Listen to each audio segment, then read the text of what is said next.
Well, would you look at that? Tales from the Break Room just hit 100,000 followers on Spotify. You guys are awesome. Let's keep up this momentum and reach for 200,000 next.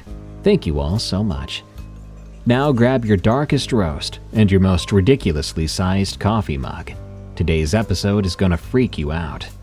These stories are all terrifying tales about the most disturbing things prison guards and correctional officers have encountered while on the job. Get ready for haunted prisons, disturbed killers, and more.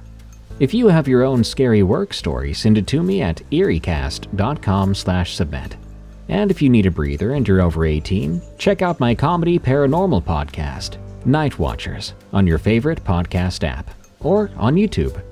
Thanks. These are tales from the Break Room. Sam's Story from Rye O. Big fan of Tales from the Break Room here. I work as a security guard at a distribution center in Iowa, and I have a story to share. Really, it's a story from a friend of mine. It's not about this job. My job is just walking a perimeter and making sure nobody's stealing copper from the loading docks. We got a raccoon trip a sensor one time. I guess that was the most exciting thing. But let me get on with it. My coworker Sam makes this job bearable. He's a 43-year-old guy and has been doing security here for a few years. And he's got a story for everything. I mean, you can't walk past a vending machine without Sam telling you about the time one fell on a guy he knew. Can't mention the weather without hearing about the tornado that missed his house by 50 feet back in 2008. Now, Sam used to be a correctional officer. He did it for 5 years at a state facility about 2 hours west of here, before his knee gave out and he had to find easier work. He loves talking about those days, usually in a nostalgic way, sometimes in a way that's more like processing stuff, the kind of stuff you have to talk about to get it out of your brain. One night we were doing the midnight rounds, walking the empty warehouse together, and Sam got going about this inmate he knew. "Called him Garley," Sam said. "Don't know where that nickname came from, but it stuck. His real name was Carl something. A big guy, probably 260, always smiling. He was nice enough that he'd share his commissary with the new guys, help them figure out the system." Garley was doing 20 years for voluntary manslaughter. When Sam first met him, he was on year 18. The story was straightforward enough. Garley had come home early from work one day and found a neighbor in his son's room. His son was 7 years old. The neighbor was doing things no adult should do to a child. Garley pulled the man off his son, dragged him to the front yard, and beat him until the cops arrived. The guy died on the way to the hospital. Garley sat on the front steps waiting for the police, his son wrapped in a blanket beside him. "Garley told me the whole thing one day," Sam said. "We were just talking, you know how you do." And he goes, "Sam, if God himself gave me the chance to go back and change what I did, I'd do the exact same thing. Maybe worse." He wasn't trying to sound tough. He was just stating facts. Sam explained how Garley had gone up for parole twice and had been denied both times. He figured it was because he wouldn't show remorse for what he did. How could he? His son was 25 years old now, had a job, a girlfriend, and came to visit whenever he could.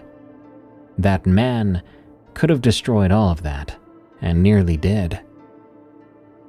"Garley had 2 years left on his sentence when this kid Neil showed up," Sam continued. 19 years old, in for aggravated assault. He'd beat 3 guys half to death outside a bar. Said they'd insulted God or something. Sam said Neil was the kind of guy who was all religious while in jail, but in a twisted and dark way. Everything was about righteousness and punishment. He quoted scriptures constantly, but only the most violent parts. The guy made everyone nervous, even the guys in there for life. They put Neil in the cell next to Garley's. For about a week, things were quiet. Garley even tried being friendly with the kid, same as he always was with people. Just nice. Then something changed. Neil started giving Garley these looks, and started to move away when Garley walked by. "Here's where it gets real messed up," Sam said. He stopped to lean against a rail. "Somehow Neil got the story wrong. I never figured out if someone had told him the story backwards on purpose, or if he misheard. But Neil thought Garley was in there for touching his own son, not for killing the guy who did it, but for being the guy who did it." Sam said the rumor mill in prison is vicious and not always accurate. Stories get transformed and details get swapped. By the time information makes 3 or 4 jumps, it barely resembles the truth. Neil spent a couple of days working himself up, reading his Bible, praying loudly about vengeance and protecting the innocent. Other inmates noticed, but nobody knew what he was planning. Even if they had, who'd have thought he'd go after Garley? Garley was solid and well-liked and had connections. The guards loved him. "Yeah, I found him," Sam said quietly. "It was in the afternoon. Garley's cell door was cracked, which was not supposed to be that way. They're supposed to be locked during that time." Sam had pushed open the door. Garley was on the floor, and his head was 6 feet away by the toilet. Neil had fastened himself a shiv, and he must have caught Garley while he was taking a nap. That was the only way a kid like Neil could have taken down someone Garley's size. "Man," Sam said. "Garley's eyes were open, on his head, looking right at me from across the cell. I've always wondered if he was seeing me still conscious in that head, watching me. What kind of hell is that for a man to go through?" Sam looked at me then. Never seen him so sad before. He said, "Rye, sometimes I think this world punishes the good, and it doesn't stop. It just keeps going, punishing and punishing and punishing the people who want to do good." We were quiet for the remainder of the night. A couple of days after this, I would ask Sam what happened to Neil. I wanted to know if that guy got life in prison, and apparently he did. But that really wasn't a satisfying end to a story. I feel bad for Garley. And after all that's been happening lately in the world, I'm starting to think Garley is right. The good get killed, and the evil ones are left to do it again. The Hanging Man. From John Dooley 1. I've been debating whether to share this for a while. Even typing it out feels like I'm breaking some unspoken rule. But after listening to enough of these stories, I figure maybe it's time someone heard mine. I'm going to keep some details vague, like where this happened exactly, the exact prison and names. You understand. Even retired now, there are things you don't talk about.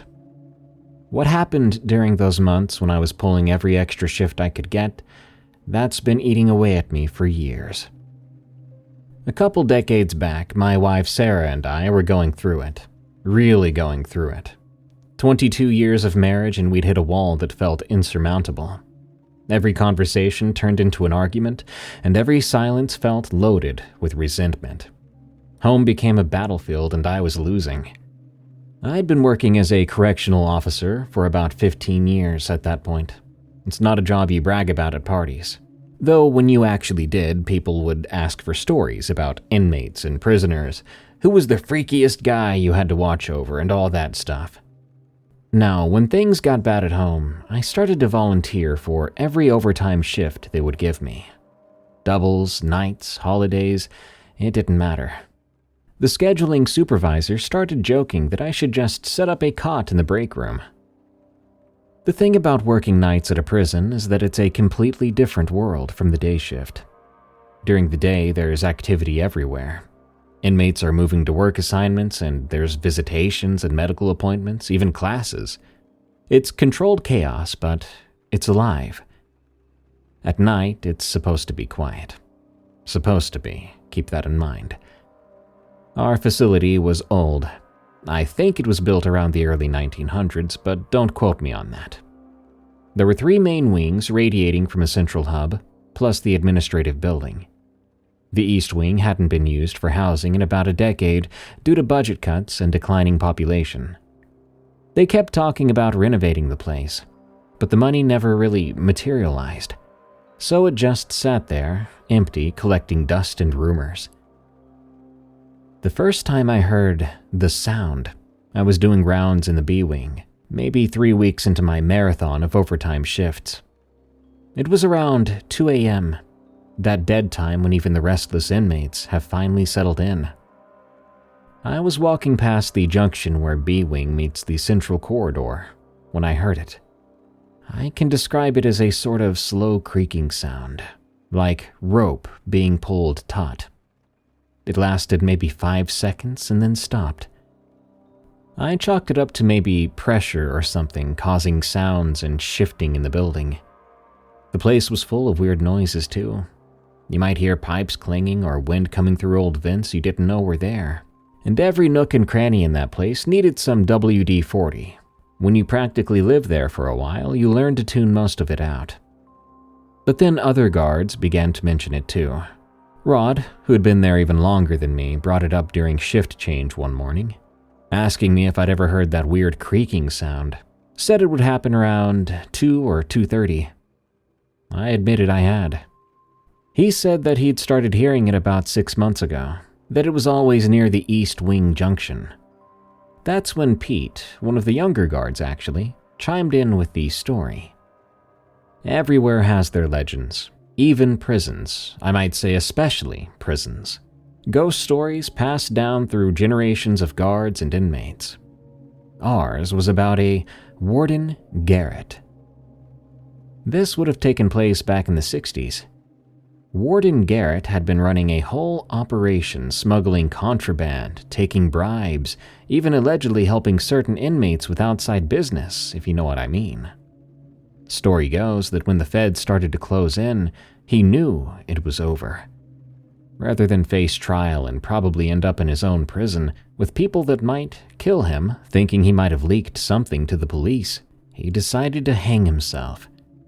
And here's the part that made everyone uncomfortable. He did it right here, in the prison, in what's now the abandoned East Wing. I remember yelling bull crap as soon as Pete finished the story, but Rod shook his head at me.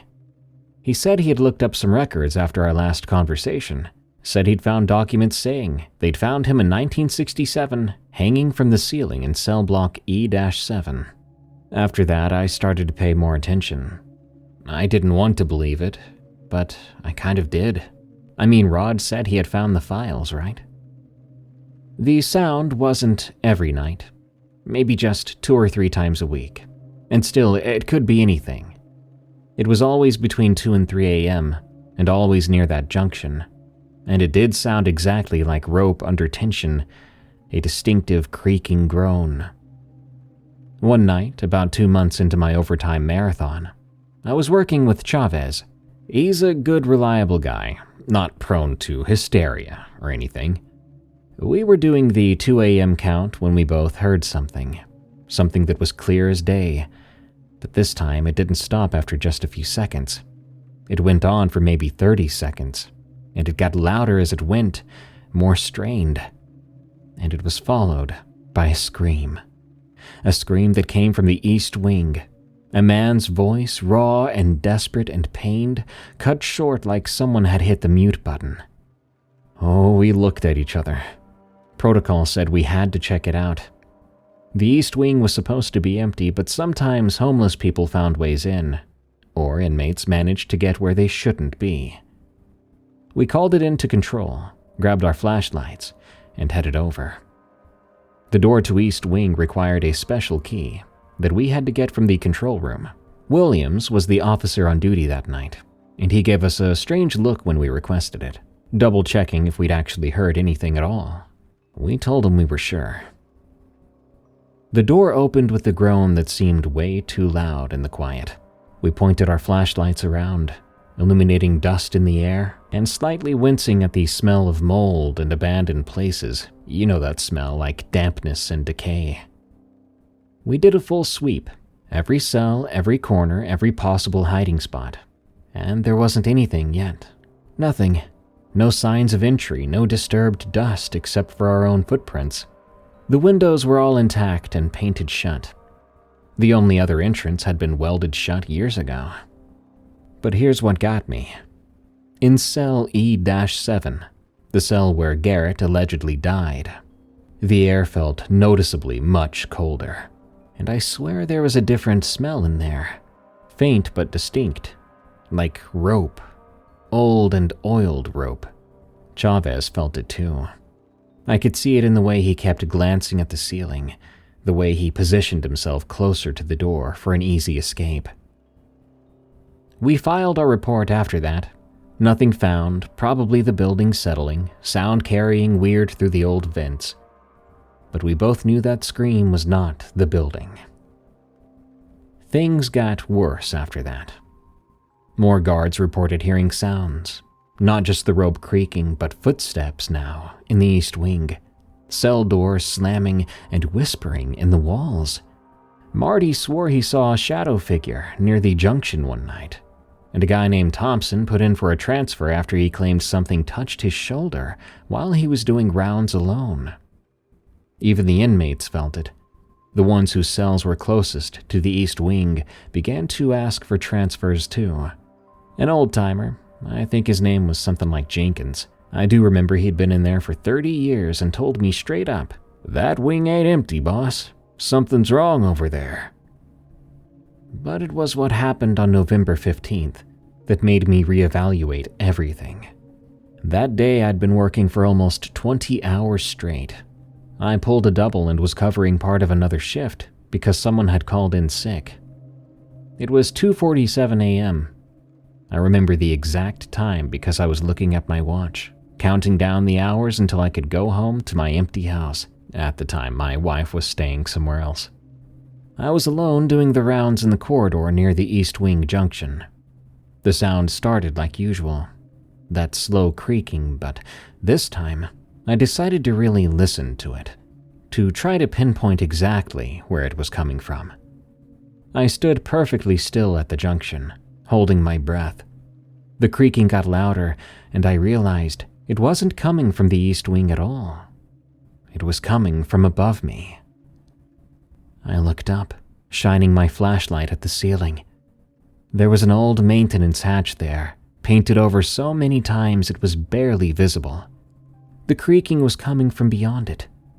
Every instinct told me to walk away, finish my rounds and just forget that I heard anything. But something, maybe curiosity, stupidity, sleep deprivation, made me grab a chair from the nearby break room. I stood on it and pushed at the hatch. It took some effort, but it popped down, showering me with decades of dust and paint chips. That smell hit me immediately. That faint rope smell from cell E-7, but much stronger. I hoisted myself up, flashlight in my mouth. It was a crawl space, maybe 4 feet high, extending in both directions. Old pipes and electrical conduits, and there, about 10 feet away, there was something that shouldn't have been there. It looked like a beam, running perpendicular to the others, and newer looking, like it had been added after the original construction. And hanging from it was a rope. Not an old rope. This one looked fresh, like it could have been put there yesterday. And at that very moment, it was swaying slightly, even though there was no air movement in the crawl space. I reached out to touch it, and I swear to you, the moment my fingers made contact, I heard the scream again. Not from the East Wing this time, but from right next to me, like someone was standing in that cramped space, screaming directly into my ear. I jerked back so hard I nearly fell through the hatch. I scrambled down, not caring how much noise I made. I slammed the hatch shut and stood there, heart pounding. I was trying to process what I'd just experienced. The rope in that crawl space, it could not have been from 1967. It looked new, and the beam, it looked like it shouldn't have belonged, like it had been installed there for that exact purpose. I finished my shift and filed a report about checking the maintenance hatch due to unusual sounds, and I recommended it to be sealed. I never mentioned the rope. That's the kind of crazy-sounding crap you don't want in your reports. The next day, maintenance sealed the hatch. The sound stopped for a long time after that, but later on, a day I was in the administrative building, killing time before my shift, I decided to look into the Garrett story more thoroughly. I'd found something interesting. Warden Garrett was not the only suicide in our prison. There had been 2 other suicides in the prison's history. One in 1981 and one in 1995, an assistant warden and a guard, respectively. And you know what really freaks me out? They both allegedly killed themselves by hanging.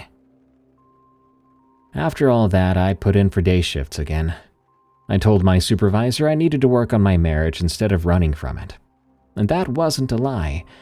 The overtime had given Sarah and me some space to think, to realize what we were throwing away. We started counseling. People always told me that stuff didn't work, but for us, I think it did, because we started to talk again instead of yelling. Now, it wasn't easy, but we made it work. And now, all these years later, we're still together. And I can tell you with full honesty, I never worked another night shift in my life. Before I go, let me say something. There are jobs where you clock in, do your work, and clock out without taking anything home with you. Prison guard on the night shift is not one of those jobs. You carry those shadows with you, even years later, even states away. Even when you're lying next to your wife in your safe, warm bed, you still sometimes hear that creaking sound in the darkness. My brother watched over criminals. From IbuTylen. My brother Jake works as a CO at a state facility, about 40 minutes from where we both live. Every other Saturday, we get together at his place. He's got a nice fire pit set up in the backyard with a couple of lawn chairs, and we bring out a cooler full of beer every time. My German Shepherd, Duke, and his Beagle mix, Bandit, chase each other around while we shoot the crap. Jake doesn't talk about work much. He says most of it's boring paperwork and counting heads. But sometimes, especially after his 3rd or 4th beer, he'll lean back and say something like, "Had a weird one this week." That's when I know I'm about to hear something that'll stick with me.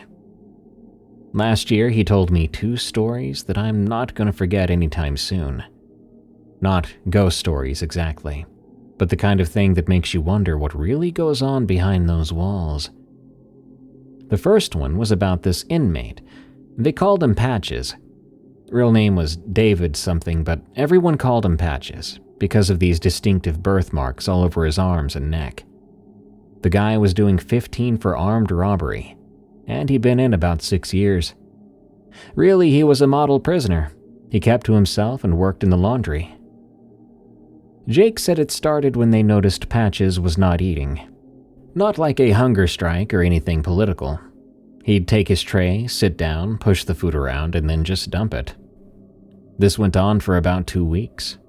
Medical checked him out and everything, said he was losing weight, but his vitals were otherwise fine. They took him to psych, but Patches insisted that nothing was wrong. He just wasn't hungry. Then the smell started. It was coming from Patches' cell. They tossed his cell thinking he was hoarding food. Maybe that's why he wasn't eating in the mess hall. But they didn't find anything. No contraband, no food, nothing that could have caused the smell. But everyone could smell it. The whole block was complaining at a certain point. They moved his cellmate out because the guy was gagging. They made Patches strip and checked everywhere a person could hide anything. But again, nothing. So they moved him to a different cell, and the smell moved with him. Now my brother Jake was on duty the night they figured it out. He was doing a count around 3 a.m. when he heard this wet sound coming from Patches' cell. He shone his light in and saw Patches standing at his sink hunched over. Jake called him to step back, but when Patches turned around, Jake saw his mouth was full of blood. At first, Jake thought Patches had hurt himself, tried to kill himself maybe. Medical was called, and backup. When they arrived in the cell, they found something else entirely. Patches had been eating himself. Not in a dramatic, obvious way. He had been using a sharpened piece of plastic. They never found out where he got it, but he used it to carefully slice small pieces of flesh from his inner thighs and lower stomach, just in the right places where it wouldn't show during normal interactions. The wounds weren't healing properly because he kept reopening them and hiding them. That's what the smell was. Rotting flesh. His own rotting flesh that he'd been consuming and let rot away. When they asked him why he did this, Patches just said, "Well, I have to feed it." "Feed what?" "The thing in my belly. It's always so hungry." They transferred him to the psychiatric facility the next morning. Jake heard later that they had to put him in full restraints because he wouldn't stop trying to bite chunks out of his arms. The psychiatrist said it was some kind of severe delusional disorder, possibly triggered by stress due to incarceration. But Jake said what stuck with him was how rational Patches seemed about it. He wasn't raving or crying or fighting until they took him to the psych ward, and he spoke about it like it was just something he has to do, like taking medicine, brushing your teeth. The worst part, Jake told me, taking a long pull from his beer, was that after they took him away, we found these drawings under his mattress. Dozens of drawings, and we all assumed it was him drawing the thing in his stomach. But it looked like a baby with weird teeth and too many fingers. And creepy enough, it was getting bigger in each picture. Duke had come over while Jake was telling his story and rested his head on my knee, like the story had even freaked him out. I scratched behind his ears, trying to ignore the image in my head. The second story Jake told me that night was worse. This happened in the segregation unit, which is basically solitary. They had a prisoner named W, who'd killed his cellmate over a card game. Stomped the man's head in while he slept. A real piece of work. He was in seg, pending trial for murder. He'd been in there for 3 months. W had this habit of talking to himself. Nothing unusual in seg. Isolation like that makes people do things. But W would have full conversations, both sides, and he would change voices depending on the side. The guards mostly ignored it. To them it was background noise. They had more important things to worry about. But Jake got assigned to seg for a week when they were short-staffed. The first night he's doing his rounds and he hears W talking. Jake stops to listen because something about his speech seems off. W is speaking, but there's a pause after. Then he responds to himself, except the response comes from the opposite side of the cell. Jake explained it like this. W was standing at his cell door talking toward the back wall. Normal voice, asking questions. "How long have you been here? What's your name? Why won't you leave?" But the answers were coming from the back corner of the cell, where W wasn't standing. And it wasn't an echo or some acoustic trick. It was clearly, as Jake described it, a different voice answering. Someone who sounded older and raspier. Jake shined his light inside to check on W. W was standing alone at the door, but he was looking at the corner like he could see someone there. "W, who are you talking to?" Jake asked. W looked at Jake, and he looked relieved. "You can hear him too? Thank God. I thought I was going crazy. He's been in here for weeks." Jake called someone else over so he wouldn't have to be alone. He was thinking W was having a psychotic break. But over the next few days, every guard assigned to that section reported the same thing. W talking to someone. Responses coming from empty air.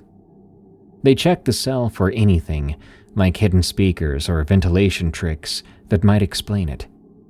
But they didn't find anything. On the fourth night, Jake was watching the security monitor for that cell. W was asleep on his bunk. Jake saw him clearly on the grayscale feed.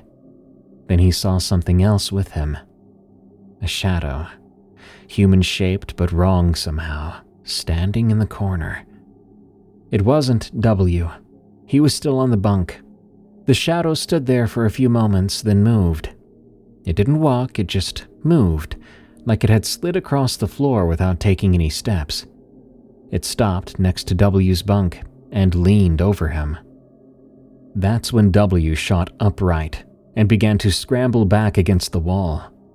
On the monitor, Jake could see him screaming, but the shadow thing just stood there, and in a moment, it was gone. Once again, it didn't walk away, but it was just gone, between one frame to the next. They moved W the next morning, and by then he was practically catatonic. He wouldn't speak except to whisper. He says he lives here. He says I'm in his house. The cell stayed empty for 2 months. Then they had to put someone else in there due to overcrowding. A new guy. He was doing 5 years for drug possession. First night, he hit the panic button, and immediately says there was someone in his cell with him. Someone who wasn't supposed to be there, describing the exact same thing W had seen. A tall shadow that moved wrong. They moved the new guy after only 3 days. The guy after that lasted a week. And the one after that made it 2 days before he started screaming that something was touching him while he slept. Jake said they finally just stopped using that cell. Officially, it's under maintenance. Been that way for 8 months. Sometimes guards still report seeing shadows on the monitor for that cell even though it's empty. Sometimes they hear voices coming from inside. Administration says it's electrical interference and echo from other cells. Not to worry about it. But here's the thing, Jake said. I looked into it. A few years before I joined, they had a guy have a heart attack in there and die alone. Wasn't found until someone tried to serve him breakfast the next morning. Could you imagine that? Dying alone in solitary? Jake finished the beer and tossed the empty can in the recycling bin. Man, I don't know what's in that cell, but it's not no electrical interference. We sat there for a while after that, watching the fire die down. Bandit had curled up at Jake's feet and Duke was sprawled out next to my chair. A normal Saturday night, except for the scary stories that were going to haunt my dreams later on. Now, Jake's got more stories I could share, but those two are the ones that really got to me. The rational madness of Patches, feeding something that wasn't there, or was it? And W's cellmate that nobody could see but everybody knew existed. If y'all want more stories from Jake, let me know. I'm happy to oblige, which means I'd be happy to pester him for more.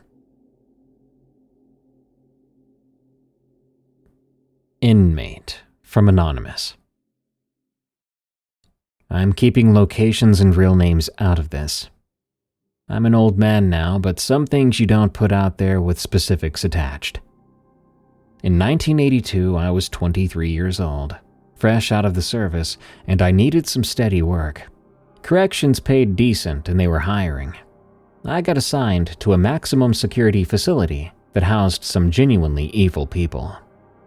Now, it's important to know this was during what folks might call the serial killer era. Seems like every few months we'd get another one coming through processing. The one I'm talking about came to us in the fall. Dennis, I'll call him. 28 years old, looked younger. A skinny guy, maybe 5'10", 140 pounds, soaking wet.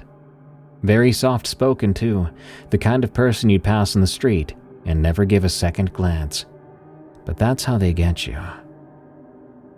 Dennis had killed 3 men, that they could prove at least. The prosecutor wanted the death penalty, but Dennis's lawyer was sharp, got it down to life without parole times 3.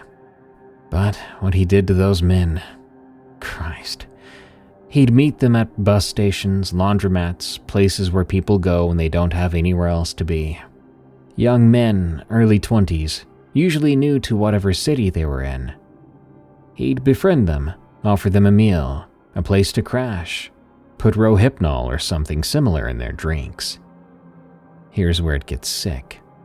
While they were unconscious, he'd use surgical tools to create openings in their torsos. Not to kill them, he was precise about that. He wanted them awake for what came next. You see, when they came to, he'd spend hours exploring their insides with his hands, feeling organs, moving things around. He'd even told the court he was trying to understand the architecture of loneliness. Said he could feel it inside them, in their organs, their isolation like it was a texture. 2 of the victims bled out. The third had died from infection days later, but not before giving a full description of what had happened. That one had been nearly saved by the police. That's how they caught Dennis. They put him in my wing. I worked that section 5 days a week in 8-hour shifts, sometimes more when we were short-staffed. The first time I saw him, he was sitting on his bunk, reading a medical textbook.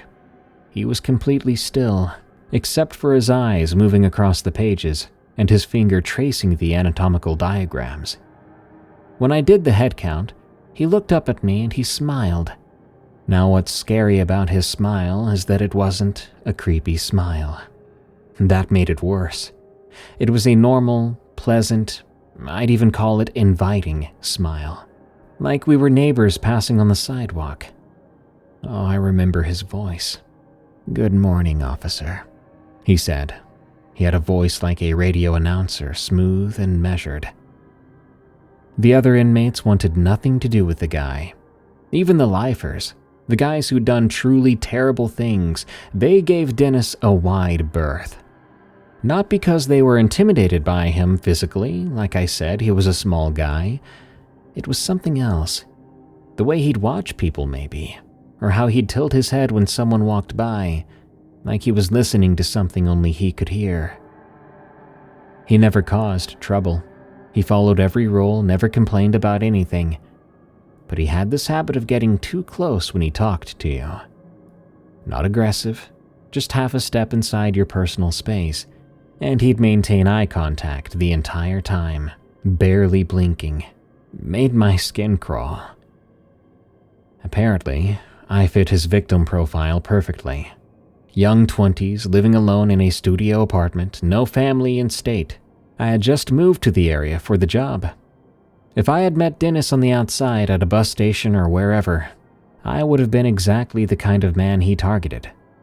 He knew it too. I could tell by the way he looked at me. Not threatening, but interested in me. Like I was a book he wanted to read, or a slice of cheesecake he'd been saving for a good day. 3 months into his sentence, things got stranger. He started to know things he shouldn't know. He had asked how my apartment on the specific street I lived at was working out, and I had never told him where I lived. Why would I do that? He'd even mentioned that he hoped my sister was feeling better after her surgery. My sister lived in Michigan and had just had her appendix out. How could he know that? When I confronted him about it, he just smiled that pleasant smile and said, "People talk, officer. You'd be surprised what you can learn just by listening." But it got more specific. He figured out my sister's name, which was Carol, and he knew that everyone called her Carly. He knew I'd played baseball in high school, even knew my jersey number. He knew my father had died when I was 15, and that I still carried his pocket watch. I never figured out how he knew these things. Other guards swore they never talked to him about me. The inmates in that block claimed Dennis never asked them questions about the guards, and the inmate's mail was monitored. He wasn't getting information from outside. Then comes the night he called me over to his cell during rounds. This was maybe 5 months after he first arrived. "Officer," he said in that smooth voice, "I've been thinking about warmth lately. I should have kept walking, but something made me stop. Human warmth, specifically," he continued. "How it radiates from the core. how you can feel it when you're close to someone, even through clothing. It's really quite remarkable. He stood up and moved over to the bars, not in a threatening way, just standing there. I imagine your apartment gets cold in the winter. Those old buildings on your street, the heating's not very great there. 3rd floor, corner unit too. The wind must come right through those windows. My blood went cold. I had never told anyone which floor I lived on. If I ever left here, he said, and his voice got even quieter. I think I'd want to be somewhere warm. Maybe visit someone who understands loneliness. Someone who comes home to an empty apartment after watching broken people all day. I'd be very gentle. I'd help them understand what it's like to be truly seen from the inside out. He smiled again, that darned normal smile. But that's just imagination, officer. I'm never leaving here. We both know that. The next day, I practically begged to be moved to a different block. Luckily, I was placed in a minimum security wing. I never talked to Dennis again, but I did see him occasionally whenever I had to pass through D Block. 6 more months after that, he killed his cellmate with a sharpened toothbrush handle. Opened him up like he'd done to his victims on the outside, but messier. They found him sitting on the bunk afterward, hands elbow deep in the man's abdomen, that same pleasant expression on his face. They moved him to solitary after that, then to the psychiatric facility upstate. I heard he died there in 91, killed by another inmate who got tired of Dennis staring at him during meal times. Good riddance.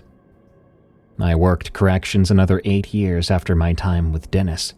I dealt with hundreds of dangerous men, but not a single one got under my skin the way he did. It wasn't what he'd done exactly. I'd guarded other killers before, some arguably worse. It was the way he made you feel like he was always examining you, cataloging your components, imagining what you'd feel like on the inside. The address thing still bothers me. I moved twice before I felt truly safe again. Changed my phone number, made sure my sister went by her legal name in any correspondence for a long time. Never did find out how he knew those details. Part of me thinks it's better not knowing. I'm an old man now, and Dennis has been dead over 30 years. But sometimes I still check my locks twice before bed, and I never answer the door after dark. Whoever it is can come back in daylight. It's truly people like Dennis who change your life forever. The counting problem from an inappropriate username I can't say here. 4 years working corrections and you think you've seen everything. You haven't. I was working a second shift at a medium security facility. Not gonna say where. We had this situation in Unit 7 that nobody could explain. It started simple. The count was off. For those who don't know, we count inmates multiple times per shift. Has to match exactly. If it doesn't, everything stops until we can figure out why. That Tuesday, we came up 1 short. We ran the count again, and again, still short. There was a lockdown, a full search. Every cell, every closet, every possible hiding spot. All inmates were accounted for, though. The counts should have been 48. We clearly had 48 men standing in that unit, but the count kept coming up 47. How does that make any sense? We counted them 3 different ways. Had them line up, called names from the roster, went cell by cell, 48 inmates every time. But when we did the standard walking count, where you just walk through and tally heads, someone always got 47. My supervisor thought people were just miscounting. But we had 5 different officers do it. I got 47. The other 4 got 47. Except when we all actually pointed at each man and counted out loud, and then we got 48. The inmates were getting annoyed. They'd been standing in formation for 2 hours at that point. Finally, we had to let them return to the cells, and we filed an incident report that kind of made no sense. The next day was the same thing. Count came up short during the walking tally. This time I paid attention. I walked slow, really looked at each face as I counted. I got to the end of the row. 47. I walked back, counted again, looking at every single man and watched for anyone moving or doubling back, any sort of trick. Nope. 47. The supervisor brought in an admin to observe. The admin had been doing it for 20 years.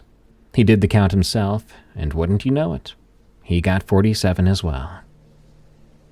We did it again, literally pointing his finger at each inmate as he counted. It came up 48 this time. "Someone's screwing with us," the admin said, but you could tell he wasn't sure about that. By the end of the week, nobody wanted to do counts in Unit 7. It wasn't just the numbers, it was the feeling you got when you walked through. Like someone was walking right behind you, matching your steps. If you turned around, there would be no one there. One of my coworkers swore he saw an extra shadow during an evening count. Said when he hit the lights for the 10 p.m. check, one cell had 3 shadows on the wall, but only 2 occupants. When he looked again, just 2 shadows. The breaking point came that Sunday. I was doing the dawn count moving through the dim unit with my flashlight. It was quiet. Everyone was still sleeping. I was counting, getting that familiar sinking feeling as I neared the end. 45, 46, 47. But this time, as I turned to head back to the desk, I heard someone whisper 48. And I mean it was right in my ear, so close I could feel breathing on my neck. I spun around to an empty corridor, but at the far end, just for a second, I could have sworn I saw someone standing there, average height, average build, wearing our standard orange for the inmates. Then the morning lights kicked on for the wake-up, and it was gone. We transferred everyone out of Unit 7 the following week. Thankfully, we had the space to do that.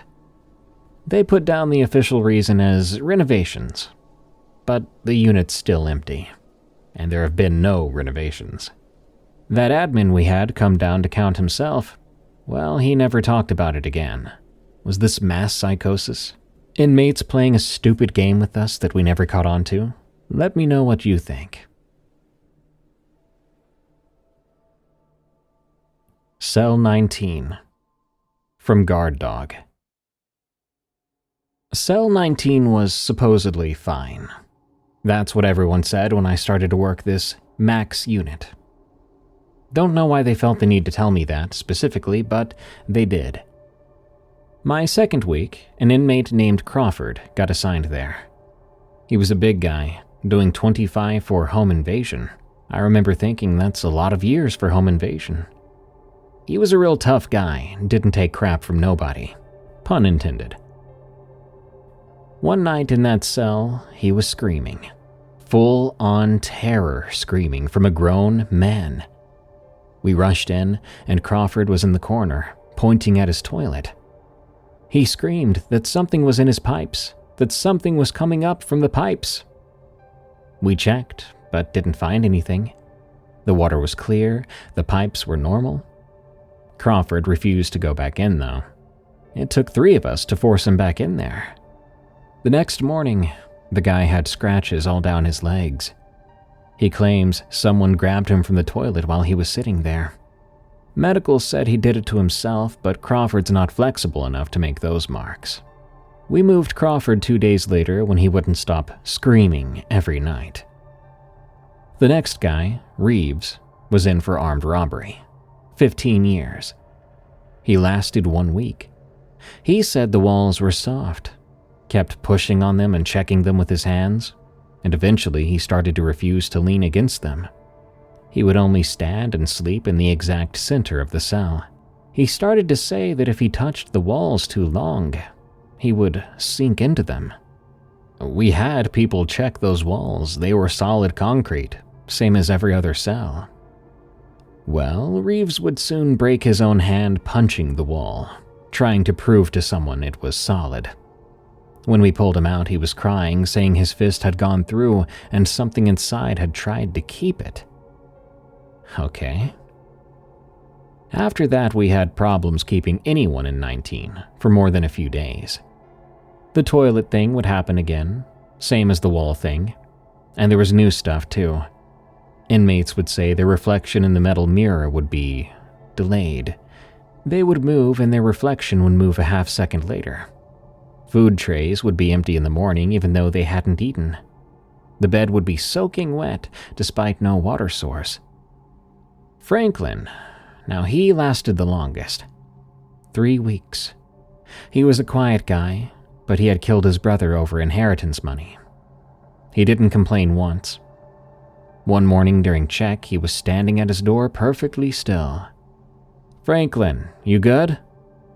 He doesn't respond, doesn't move. I called for backup thinking it was a medical emergency. We opened up the cell, and Franklin still didn't move. We had to physically turn him around to face us.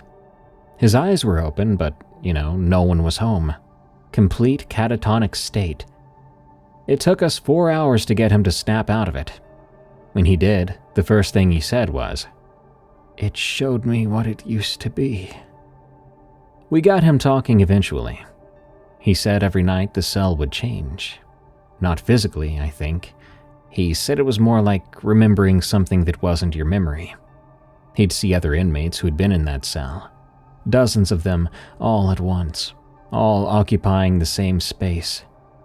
All the fear, rage, despair that had soaked into those walls over decades, playing back simultaneously. The last night, he said he saw the first person who'd ever died in that cell. Said it was an inmate from the 1940s who had been beaten to death. Franklin said he felt every blow, tasted the blood himself, and experienced that man's death. But he was still aware, still himself, just forced to experience it. These days, Cell 19 is still open, though the administration tries to keep people out of it if they can. Sometimes that's impossible because, these prisons get cramped full of people. A lot of folks don't know the more prisoners we get, the more money we receive. What do you think of that? Anyway, I've noticed, sometimes when I walk past, when there's nobody in there, you can hear water running. But when you turn and look, the water fountain isn't going, and the toilet hasn't been flushed. And on other occasions, the door sounds like someone's pressing against it from inside.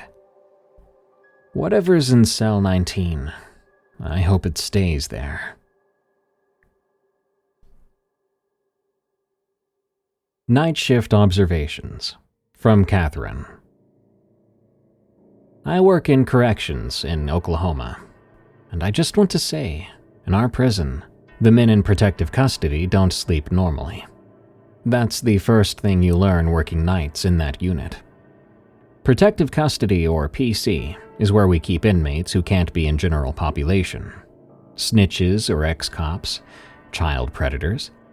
The ones other inmates would kill given half a chance. It's quieter than Gen Pop. It has to be. These men are already on edge 24/7. I started noticing things my first month on the night shift. Little things. A guy named Brennan in PC-3 always woke up at exactly 2:17 a.m., looks at the ceiling for 30 seconds, then goes back to sleep. A guy named Vash in PC-8 would stand facing the corner from 3 to 3:15. Never longer, never shorter. Ostrowski, or however you actually pronounced his name, I never did figure that out, in PC-11 would have full conversations in his sleep, but only between 1 and 1:30. You'd think it was just institutional behavior. Guys get weird routines inside. But it was so synchronized and precise, like they'd all scheduled it together somehow. Then I noticed they all did something at the same time. Every single night at 4:44 a.m., every inmate in PC would turn toward the east wall. Whether they were asleep or awake, they'd shift position to face that exact direction. It would last maybe 10 seconds, then they would go back to normal. I started to take note of this, kept a log on my cell phone for 3 months. It never failed. 4:44 a.m., east wall, every single one of them. I asked the day shift if they'd noticed anything like that. But no. I asked the evening shift, but they never noticed anything strange in their shift either. It only happened at night, only at that specific time. One night, I decided to check what was on the other side of that east wall. It was the old execution chamber, decommissioned in the 70s when the state stopped death sentences. Now it was just storage for old files. I got permission to check it out. The room was exactly what you'd expect, with dusty boxes and old furniture. But the temperature wasn't right. It was the middle of summer, and this section had no AC. It should have been sweltering there, but it was freezing. I could even see my breath. In the corner, I found a box of execution records. And I'm not sure if it was a coincidence or not, but the last execution they had there was in the early 70s for a guy who had committed a triple homicide. The time of death was 4:44 a.m. Now the thing is, as I looked into this file, this supposed killer had claimed innocence right up until the end. He said the real killer was out there still and would kill again. Lo and behold, after his execution, they found evidence he'd been telling the truth. The real killer did confess on his deathbed in 1989. By then, that innocent man had been dead for 18 years. The night after that, I watched the inmates at 4:44. This time I noticed something else. Their lips were moving.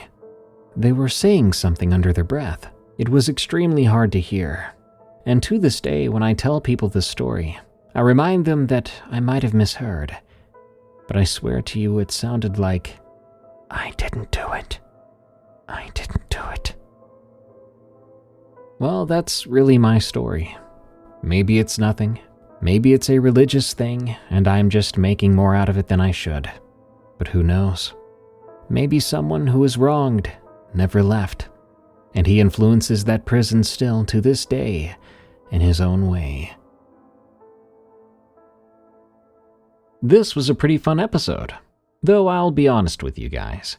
The non-paranormal stories in this one hit pretty hard, at least for me. I've always personally preferred paranormal stories for a reason. Scary stories about just people often leave me feeling uncomfortable and just sad. Good night. Thanks for tuning in to another episode of Tales from the Break Room.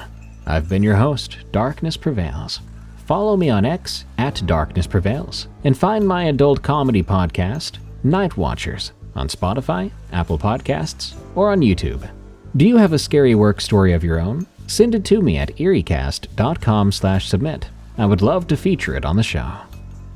Until next time, everyone, it's time for me to clock out, but I'll be back again real soon.